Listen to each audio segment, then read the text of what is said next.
Hey guys, welcome back. It's Brandon from Brandon's Therapeutic Life, and today I'm answering a question that I received through Instagram. The question was, how do you start to get along when neither one of you will back down from an argument or know when to yield from an argument? Let's talk about this for a minute, as we first have to identify why are we arguing, where did the argument stem from, and why is it there? Sometimes we argue with each other for so long that the purpose of the argument is now lost, and we're focused on things that don't matter. This happens all the time. You're arguing over, let's say, not getting out the house on time, and all of a sudden, because there's no quick solution or there's no definitive solution, or it's continuous, you find yourself going down this rabbit hole of everything else that you ever did wrong throughout the marriage, throughout life, for the most part.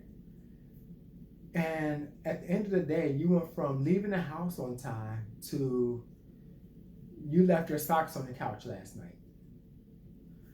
Neither has anything to do with each other, but it's accumulation of things that have built up. So, what is the purpose and intent of the argument?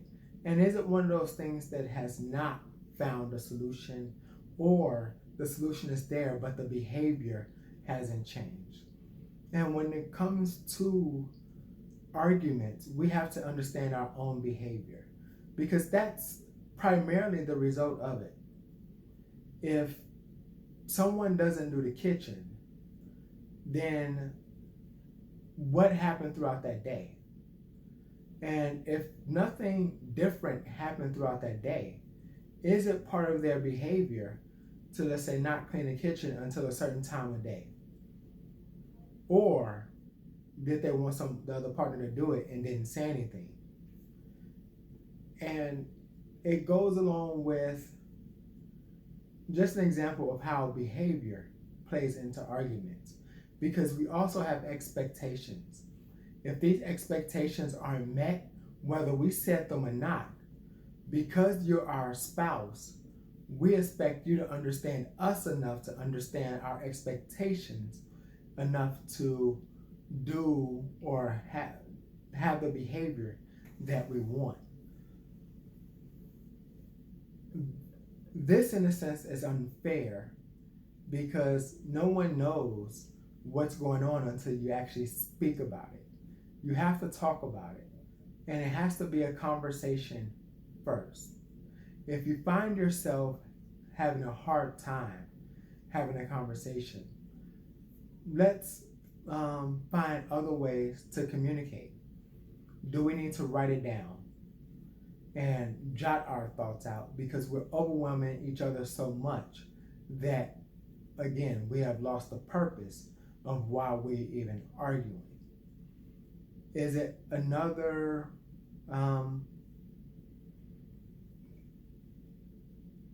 is it also you coming back and start to figure out the root of the problem?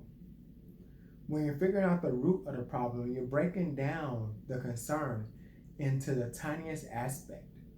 In math, it will be coming to the lowest common denominator.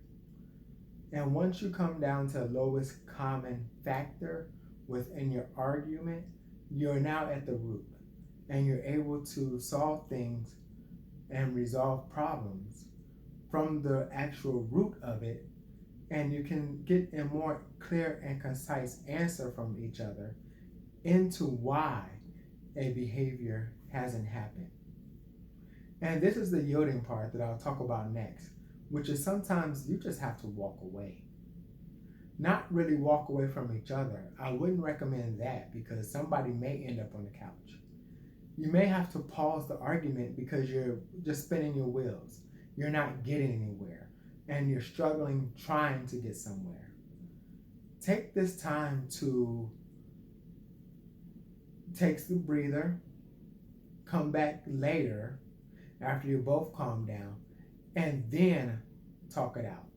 There's no brownie points or ego points in marriage, only headache. And when you guys give each other a big enough headache, then you start talking about divorce. Then you start talking about separation. Then you start talking about sleeping on the couch. Then you're locking doors to keep each other separated from each other, or you're not talking to each other. You don't need this. You really don't.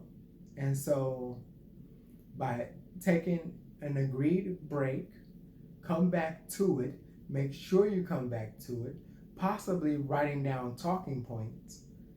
Now you're able to come back refreshed, renewed, and without the same vigor and intensity of an argument.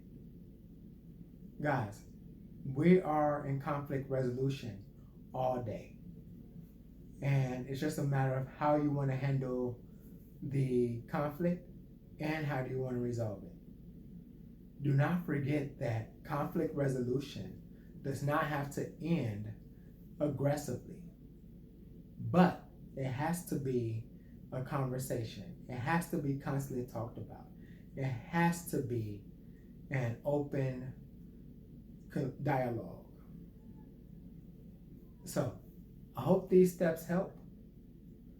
Understand that if you start arguing and you're not getting anywhere, pause it. Pause it before it comes too late. Make sure that you follow me on Instagram at Brandon.therapist. If you having relationship troubles and you need more help navigating it, don't forget to click the link on my bio, schedule an appointment, and let's talk about how to get you and your relationship back on one accord and get you guys back to working together. So, guys, till next time, I'll see you later.